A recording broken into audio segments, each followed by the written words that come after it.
देखा बेडरूम के अंदर वही लड़की थी जो कुछ देर पहले आंगन में खेल रही थी।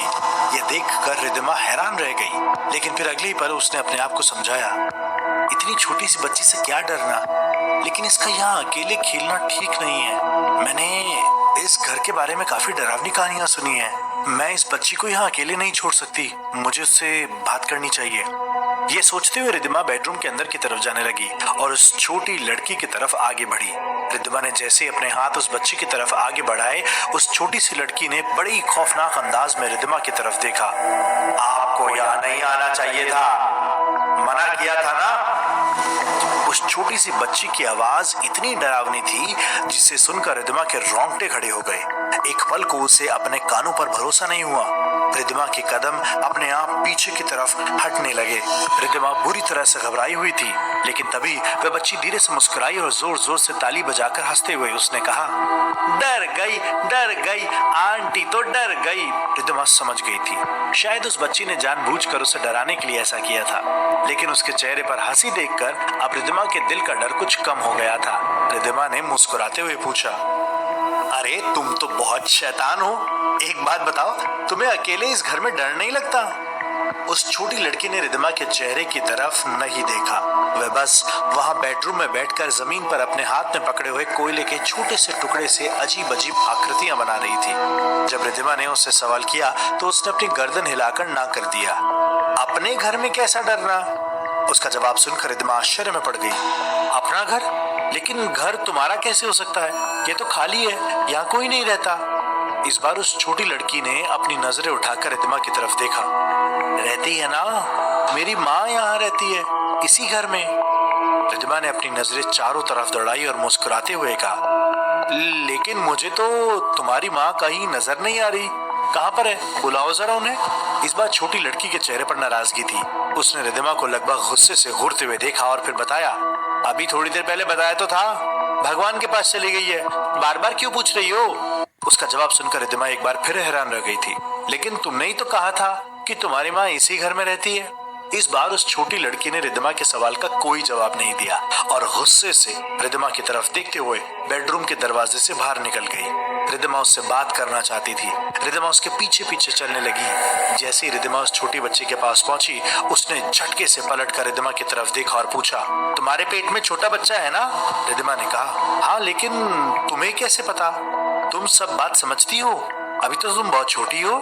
उस लड़की ने अपने हाथ में पकड़े हुए कोयले के टुकड़े से रिद्धिमा के पेट के ऊपर एक क्रॉस का निशान बना दिया। यह देखकर रिद्धिमा पूरी तरह डर गई। उसे लगा जैसे उसके पैरों के नीचे की जमीन खिसक गई है। रिद्धिमा को छोटी बच्ची की इस हरकत पर गुस्सा आ रहा था, लेकिन नादानी समझकर रिद्धिमा ने उसे कुछ नहीं कहा और इससे पहले कि रिद्धिमा उससे कुछ कहती और उसे समझाती, वह लड़की दौड़कर वहां से चली गई। रिद्धिमा भी घर से बाहर निकल आई और चारों तरफ उस लड़की को ढूंढने लगी, लेकिन वो लड़की कुछ इस तरह से गायब हो गई जैसे वहां वो कभी थी ही नहीं। आसपास की गलियों में और आसपास के एरिया में उसे ढूंढने की बहुत कोशिश की, लेकिन वो कहीं पर नहीं थी। तभी अचानक किसी ने रिद्धिमा के कंधे पर हाथ रखा। रिद्धिमा पूरी तरह से शॉक हो गई और उसने जैसे पलट कर देखा, सामने लक्ष्मी खड़ी थी। आप यहाँ क्या कर रही हैं मैडम? अचानक से इस तरह लक्ष्मी को अपनी आंखों के सामने देखकर रिद्धिमा घबरा गई। बस कुछ नहीं, बस मैं वहाँ काम से आई थी यहाँ पर। लक्ष्मी ने अपने चेहरे का घूंघट डाला हुआ था। रिद्धिमा को इस तरह घबराते हुए देखकर उसने हंसते हुए पूछा, अच्छा ठीक है, काम से आई थी तो कोई परेशानी नहीं है, लेकिन यहाँ क्या काम था आपको? रिद्धिमा ने लक्ष्मी की बात को टाल दिया और लक्ष्मी से वहां पर होने की वजह पूछी तो लक्ष्मी ने बताया कि वह गांव के उस एरिया में दूध बेचने के लिए आती थी और बस वही काम करके वापस हवेली की तरफ जा रही थी। रिद्धिमा भी लक्ष्मी के साथ हवेली लौटने के लिए तैयार हो गई। रास्ते में रिद्धिमा ने लक्ष्मी से पूछा, जानती हो, मैं आज कहीं गई थी, अगर तुम मुझसे वादा करो किसी को नहीं बताओगी तो मैं तुम्हें बताने के लिए तैयार हूँ। लक्ष्मी ने बस अपनी गर्दन हिलाकर इशारा कर दिया। वह रिद्धिमा की बात सुनने को तैयार थी। रिद्धिमा ने बेहद धीमी आवाज में लक्ष्मी के करीब आते हुए उससे कहा, मैं उस घर में गई थी, वहां पर जहां डॉक्टर अमित और उनकी पत्नी रुचि की मौत हुई थी। रिद्धिमा का इतना कहना था कि झटके से लक्ष्मी ने अपना घूंघट ऊपर किया और फिर अपनी बड़ी बड़ी काली आंखों से रिद्धिमा को घूरते हुए पूछा, वहां जाने की क्या जरूरत थी आपको? पता है ना, बड़ा मनहूस घर है वो। तभी रिद्धिमा को याद आया कि लक्ष्मी ने डॉक्टर अमित और रुचि की मौत के बाद उनको सबसे पहले देखा था और इसीलिए रिद्धिमा ने लक्ष्मी से पूछताछ करने के बारे में सोचा। एक बात बताओ लक्ष्मी, तुमने तो सबसे पहले डॉक्टर अमित को देखा था ना उनकी मौत के बाद? मैंने सुना तुम वहाँ पहली इंसान थी जो सुबह सुबह उनके घर पर पहुंची थी। कुछ तो बताओ उनके बारे में। लक्ष्मी ने झटके के साथ अपना घूंघट वापस अपने चेहरे पर डाल दिया और फिर रिद्धिमा को कुछ ऐसा बताया जिसे सुनकर रिद्धिमा न केवल डर गई बल्कि उसे अमित और उसकी पत्नी रुचि के बारे में काफी बुरा महसूस होने लगा था। मैडम जी, सवेरे 5:30 गई थी उस दिन उनके घर। देखा डॉक्टर साहब नीम के पेड़ पर लटके हुए थे, खून खून बह रहा था उनकी लाश से।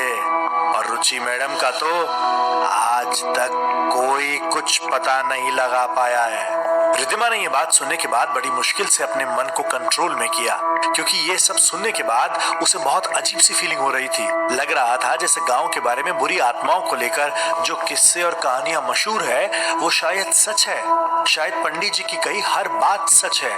अच्छा लक्ष्मी, क्या डॉक्टर अमित की पत्नी को सच में बच्चे नहीं होते थे? लक्ष्मी ने हाँ में गर्दन हिलाते हुए कहा, हाँ सही कह रही हो, और यह बात तो मुझे अच्छी तरह से पता है क्योंकि कई बार उनके घर जाती थी। मैं खुद डॉक्टर साहब को बुला कर लेकर जाती थी।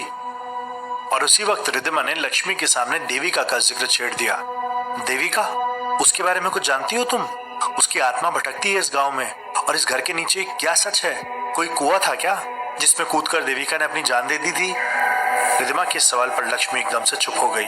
रिद्धिमा ने उससे कई बार देविका के बारे में जानने की कोशिश की, लेकिन ऐसा लग रहा था जैसे देविका का नाम सुनकर लक्ष्मी की जुबान पर ताला लग गया हो। जब रिद्धिमा ने जोर देकर फिर से पूछा तो लक्ष्मी ने जवाब दिया, कोई बुरी आत्मा नहीं थी देविका, बहुत भली लड़की थी। ये सब पुजारी और तांत्रिक का किया धरा है। गांव की जवान लड़कियों पर जादू टोना करके उनको पेट से कर देते हैं और फिर उनकी बलि चढ़ा देते हैं। और वो हवेली। इतना कहकर अचानक से लक्ष्मी चुप हो गई, क्योंकि वे दोनों हवेली तक पहुंच चुकी थी और सामने खड़ी रुक्मा देवी ने शायद लक्ष्मी के कहे हुए आखिरी शब्द को सुन लिया था। इसीलिए वह गुस्से से लक्ष्मी के चेहरे की तरफ देखे जा रही थी। उनका गुस्सा देखकर ही शायद लक्ष्मी चुप हो गई थी। रिद्धिमा भी इस बात को अच्छी तरह समझ चुकी थी। उसने भी मन ही मन लक्ष्मी से इस बारे में फिर कभी बात करने का सोचा, लेकिन अब रिद्धिमा जल्दी से जल्दी उस गाँव में छुपे रहस्यों का पता लगाना चाहती थी, क्योंकि वे जानती थी उनके पास वक्त बहुत कम बचा था। कुणाल उसे दिल्ली वापस छोड़कर आने वाला था और बस यह 6 दिन ही बाकी थे जिसमें रिद्धिमा को कुछ करना था। रिद्धिमा के दिल में कई दिनों से उस हवेली के ऊपरी हिस्से को लेकर भी कई सवाल चल रहे थे। आज जब उसने लक्ष्मी से बात की तो उसे लगा कि लक्ष्मी बस उसे कुछ बताने ही वाली थी, लेकिन रुक्मा देवी ने बीच में आकर उस बात को वहीं पर रोक दिया। अब रिद्धिमा उस मौके की तलाश में थी जिसमें वे लक्ष्मी से खुलकर बात कर सके, और अगली सुबह रिद्धिमा को वो मौका मिल भी गया।